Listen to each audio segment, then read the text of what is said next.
மாண்புமிகு பேரவைத் தலைவர் அவர்களே, உட்காருங்க. மாண்புமிகு உறுப்பினர் உட்காருங்க. இப்ப நான் 7வது முறையா நீங்க பேசும்போது உட்காருங்க, தயவுசெய்து உட்காருங்க. பரவாயில்ல, அதெல்லாம் ஒண்ணு இல்ல. 7வது முறையா முதலமைச்சரை வாழ்த்துறேன். பேசுறேன், அவர் அனுமதிங்க. நான் இவங்க குறுக்கிட்டதுனால 7வது முறையா நான் எந்திரிச்சிருக்கிறேன். 7வது முறையா மாண்புமிகு முதலமைச்சர் அவர்களை நான் வாழ்த்த கடமைப்பட்டிருக்கேன். ஏன்னா ஒருவரை முதலமைச்சரை வாழ்த்தும் போதும் இடையில உறுப்பினர்கள் குறுக்கிடுவதும் நான் உட்கார்றதும் இப்ப இது 7வது முறை. மாண்புமிகு பேரவைத் தலைவர்களே, நீங்கள் ஒரு உறுப்பினர் அழைக்கும் போது இன்னொரு உறுப்பினர் குறுக்கிட்டால் நாளைக்கு நானும் குறுக்கிடுகிற ஒரு வாய்ப்பு ஏற்படும். உறுப்பினர் காமராஜ் பேச அனுமதி அளித்து பேசுங்க. நீங்க என்ன பேச சொல்லிட்டாங்கன்னு. ஆமா, நம்ம பிரச்சனை தான் காவேரி பிரச்சனை. நீ ஒருத்தருக்கு ஒருத்தர் பேசிக்க வேணாம், நீங்க ஒருத்தருக்கு ஒருத்தர் பேச வேணாம். மாண்புமிகு உறுப்பினர் காமராஜ் பேச அழைத்து பேசுங்க. அவை முன்னவர் மாண்பு பேரவைத் தலைவர் அவர்களே, அவருடைய கட்சியின் சார்பாக மாண்பு தளவாய் சுந்தர் அவர்கள் விளக்கம் அளித்ததற்கு பிறகு மாறி மாறி எல்லோரும் பேச வேண்டும் என்று சொன்னால் அதற்கு கால அவகாசம் வேண்டும். ஆகவே உங்கள் சார்பாக உங்களுடைய கட்சியினுடைய உறுப்பினர் தெளிவாக இங்கே சொல்லி இருக்கிறார் என்பதை தெரிவித்துக் கொள்கிறேன். மாண்புமிகு காமராஜ் பேசுங்க. மாண்புமிகு பேரவைத் தலைவர்களே, 8வது முறை நம்ம உறுப்பினர்கள்லாம் கமெண்ட் அடிக்கிறாங்க. முதலில் இந்த தனது பிறந்த நாளை கொண்டாடும் மாண்புமிகு தமிழ்நாடு முதலமைச்சர் அவர்களுக்கு எனது உளமார்ந்த பிறந்தநாள் நல்வாழ்த்துக்களை தெரிவித்துக் கொள்கிறேன். சமூக நீதி, கல்வி, தொழில் வளர்ச்சி, பெண்கள் முன்னேற்றம், இளைஞர் நலன், தமிழ்நாட்டின் ஒட்டுமொத்த வளர்ச்சிக்காக அவர் மேற்கொண்டு வரும் மக்கள் நல பணிகள் மேலும் சிறக்கவும், நல்ல உடல் நலத்துடனும் நீண்ட ஆயுளுடனும் மக்கள் பணியாற்றவும் இறைவனை பிரார்த்திக்கிறேன். மாண்புமிகு பேரவைத் தலைவர்களே, அவையில் இருக்கும் அனைவருக்கும் எனது அன்பான வணக்கங்களை தெரிவித்துக் கொள்வதோடு ஆளுநர் பேருரைக்கு நன்றி தெரிவிக்கும் தீர்மானத்தின் மீது பேச வாய்ப்பளித்த மாண்புமிகு பேரவைத் தலைவர் அவர்களுக்கும் மாண்புமிகு முதலமைச்சர் அவர்களுக்கும் முதற்கண் எனது நன்றியினை தெரிவித்துக் கொள்கிறேன். கடந்த 4 நாட்களுக்கு முன்பாக நம்முடைய ஆளுநர் அவர்கள் இந்த அவைக்கு வந்தார். வந்து அவர் சென்றபோது அவர் அறிக்கையாக வெளியிட்டது புதிய உதயம் தோன்றிய நாள். நாம் அனைவரும் இணைந்து பயணிக்க தொடங்கியுள்ளோம். இடையூறின்றி வாசித்ததில் மன நிறைவு அடைகிறேன். இது ஆளுநர் மாளிகை செய்திக்குறிப்பு. இவ்வாறு மேதகு ஆளுநர்களே மகிழ்ச்சியுடன் பாராட்டிய பின் வேறு எவரிடமிருந்து பாராட்டு பத்திரம் வேண்டும்? மாண்புமிகு பேரவைத் தலைவர் அவர்களே, நம்முடைய முதல்வர் அவர்களுக்கு. ஆளுநர் உரை என்றாலே ஒரு பதற்றம் நம்மை பற்றி கொள்ளும். ஆனால் இந்த முறை அவை தொடங்கிய உடனே தமிழ்த்தாய் வாழ்த்து கம்பீரமாக ஒலித்தது. தேசிய கீதமும் பெருமையாக இசைத்தது.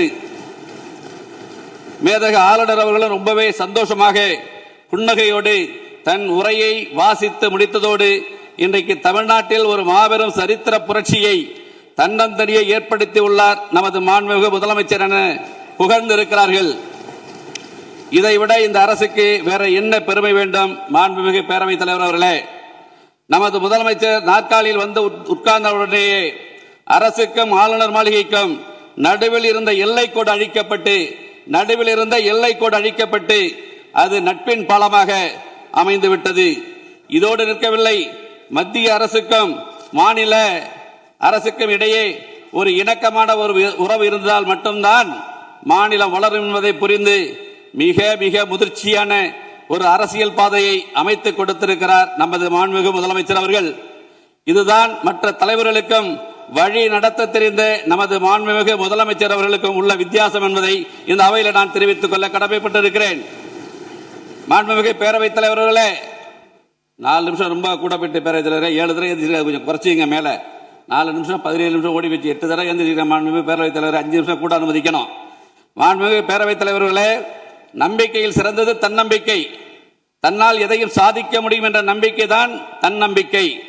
இந்த தன்னம்பிக்கை தாரக மந்திரமாக கொண்டு தடைகளை தகர்த்தெறிந்து இந்த விசில் புரட்சி மூலம் தமிழ்நாட்டில் நல்லாட்சி அமைய வேண்டும், இந்தியாவிலேயே தமிழ்நாடு முதன்மை மாநிலமாக விளங்க வேண்டும் என்ற தமிழக மக்களின் எதிர்பார்ப்பை பூர்த்தி செய்ய தற்பொழுது பூர்வாங்க நடவடிக்கைகள் தொடங்கப்பட்டுள்ளது என்பதை மகிழ்வுடன் தெரிவித்துக் கொள்கிறேன். மாண்புமிகு பேரவைத் தலைவர் அவர்களே, ஆளுநர் உரை மீதான நன்றி தெரிவிக்கும் தீர்மானத்தின் மீது எனது உரையை நிகழ்த்துவதற்கு முன்பாக எனது மன்னார்குடி சட்டமன்ற தொகுதி தொடர்பான 2-3 கோரிக்கை தான். பேரவைத் தலைவர்களே, மன்னார்குடியில் 125 ஆண்டு நகராட்சி மன்னார்குடி நகராட்சி இதுவரை ஒருங்கிணைந்த நீதிமன்ற வளாகம் அங்கே இல்லை. பல முறை முயற்சித்தும் நீதிமன்ற வளாகம் அங்கே இல்லை. அதை போல விளையாட்டில் ஆர்வம் உள்ளவர்கள் அதிகம் இருக்கிற பரவாக்கோட்டை மற்றும் உள்ளிக்கோட்டை பகுதியில் விளையாட்டு அரங்கம் அமைத்து தர வேண்டும். நீடாமங்கலம் பேரூராட்சி பழமையான பேரூராட்சி, இதுவரை அங்கே பேருந்து நிலையம் அமைக்கப்படவில்லை, அமைப்பு தர வேண்டும் என்கிற எனது வேண்டுகோளை வைக்க விரும்புகிறேன். நீடாமங்கலம் ஊராட்சி ஒன்றியத்தை வடுவூர் தலைமையிடமாக கொண்டு ஒரு ஊராட்சி ஒன்றியம் அமைத்து தர வேண்டும் என்கிற வேண்டுகோளை வைக்க விரும்புகிறேன். அதே போல இடமலை கிராமத்தில் கைப்பந்துக்கென உள் விளையாட்டு அரங்கம் அமைப்பு தர வேண்டும் என்ற கோரிக்கையை வைக்க விரும்புகிறேன். மாண்புமிகு பேரவைத் தலைவர்களே, பெரியார் பகுத்தறிவு சித்திரம் தீட்டினார் பெரியார், பெருந்தலைவர் காமராஜர் கல்வி சித்திரம் தீட்டினார் காமராஜர், பேரறிஞர் அண்ணா சுயமரியாதை சித்திரம் தீட்டினார் பேரறிஞர் அண்ணா, புரட்சித் தலைவர் எம்ஜிஆர் சத்துணவு திட்டம் தீட்டினார் புரட்சித் தலைவர் எம்ஜிஆர், புரட்சித் தலைவி அம்மா அவர்கள் பசிப்பிடி போக்க அம்மா உணவு என்ற அற்புதமான திட்டத்தை தீட்டினார். நம் முதல்வர்கள் அமைதி புரட்சி என்ற திட்டத்தை, ஆம் தமிழ்நாட்டில் அமைதி நிலவ வேண்டும் என்று திட்டம் தீட்டிக் கொண்டிருக்கிறார் என்றால் அது மிகையாகாது. ஆளுநர் உரைக்கு நன்றி தெரிவிக்கும் தீர்மானத்தின் மீது ஒரு சில உறுப்பினர்கள் சட்டம் ஒழுங்கு சீரழிந்து விட்டது என்று பேசினார்கள். இந்த சூழ்நிலையில் கொலை, கொள்ளை, பாலியல் துன்புறுத்தல்கள் ஒரு சில மாதங்களுக்குள் கட்டுக்குள் கொண்டு வருவது என்பது யாராலும் இயலாத காரியம். அவற்றை எல்லாம் சரி செய்ய காவல்துறையை மக்களின் நண்பனாக மாற்றி தமிழ்நாட்டில் சட்டம் ஒழுங்கை நிலைநாட்டும் முயற்சியில் மாண்புமிகு முதலமைச்சர் அவர்கள் தீவிரமாக ஈடுபட்டு வருகிறார்கள்.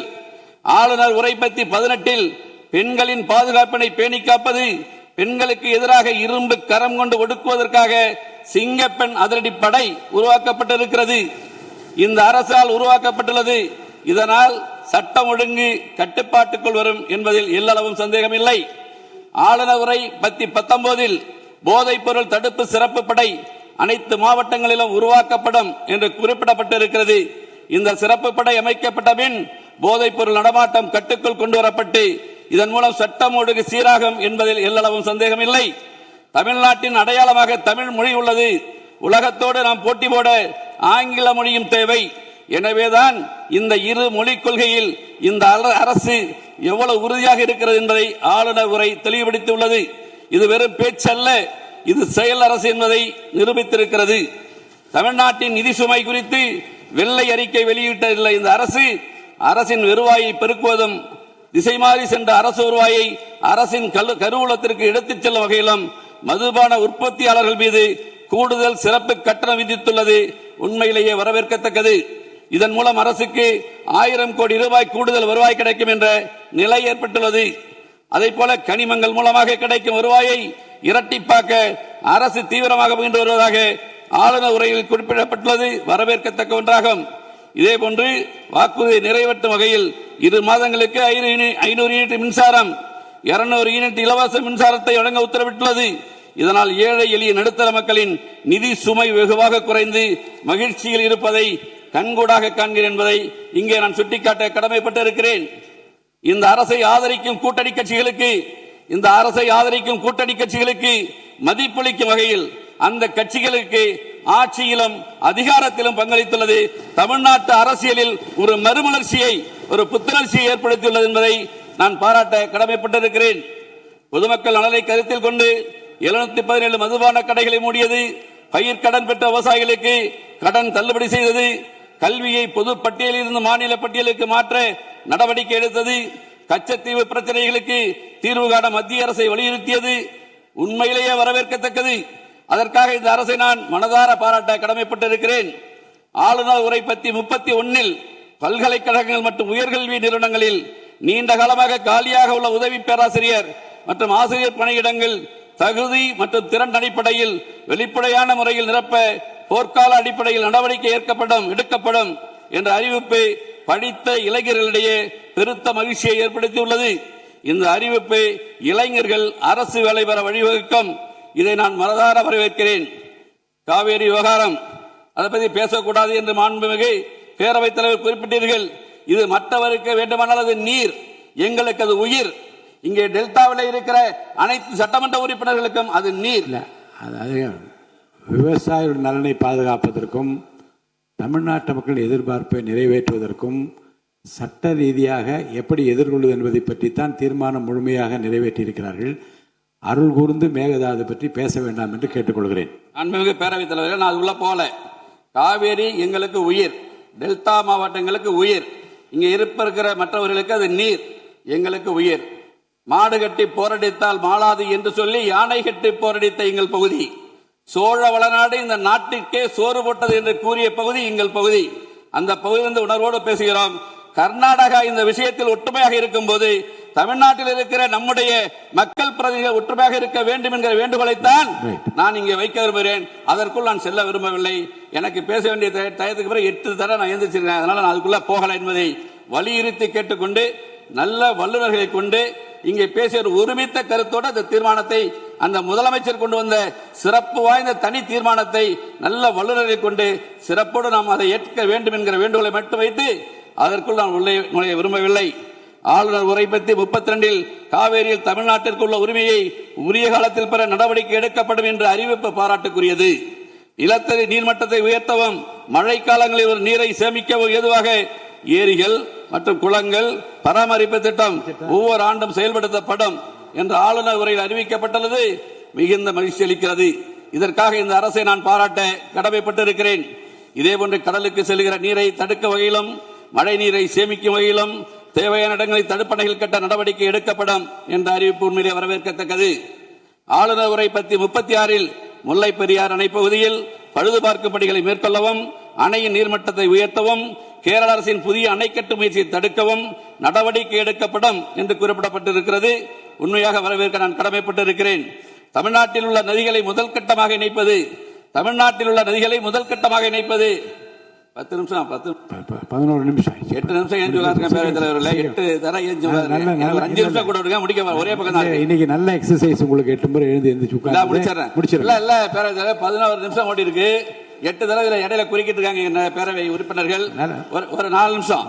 தமிழ்நாட்டில் உள்ள நதிகளை முதற்கட்டமாக இணைப்பது மற்றும் தென் மாநிலங்களில் உள்ள நதிகளை இணைப்பது ஆகியவற்றை மேற்கொள்ள இந்த அரசு தீவிர முயற்சி செய்யும் என்ற அறிவிப்பு தமிழ்நாட்டு மக்களிடையே பெருத்த மகிழ்ச்சியை ஏற்படுத்தியுள்ளது. நிறைவேற்றார். அதேபோன்று இதேபோன்று அரசு துறைகளில் உள்ள காலி பணியிடங்கள் நிரப்புதல், சிறந்த மின் ஆளுமை சேவைகள் பொதுமக்களுக்கு வழங்குதல், ஒலிம்பிக் உயர்திறன் மையங்கள், மேலும் தொழில் வளர்ச்சிக்கான அரசாக வேளாண் வளர்ச்சிக்கான அரசாக இந்த அரசு விளங்கிக் கொண்டிருக்கிறது. ஏழையின் சிரிப்பில் இறைவனை காண்போம் என்ற பேரறிஞர் அண்ணா அவர்களின் பொன்மொழிக்கேற்ப ஏழைகளுக்கான அரசாக, ஒடுக்கப்பட்ட மக்களுக்கான அரசாக, சிறுபான்மை மக்களுக்கான அரசாக இருந்து மதசார்பற்ற அரசாகவும் சமூக நீதிக்கான அரசாகவும் இருந்து பொதுமக்களின் நெஞ்சங்களில் இன்றைக்கும் சிம்மாசனம் போட்டு உட்கார்ந்திருக்கிற நம்முடைய முதலமைச்சரை மனதார பாராட்டுவதோடு இந்த நல்லாட்சிக்கு தோள் கொடுப்பதில் சட்டமன்ற உறுப்பினராக நான் பெருமகிழ்ச்சி அடைகிறேன்.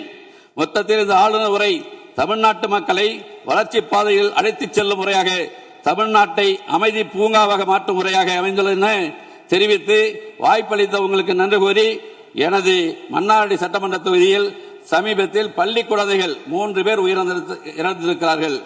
5/6/2025 அன்று அரசு பள்ளியில் படிக்கிற 3 மாணவர்கள் நம்முடைய முதலமைச்சர் அந்த குடும்பங்களுக்கு உதவி இருக்கிறார், இல்லை என்று சொல்லவில்லை. அதில் வருத்தம் என்னவென்றால் முதலமைச்சர் மேல் வருத்தம் கிடையாது.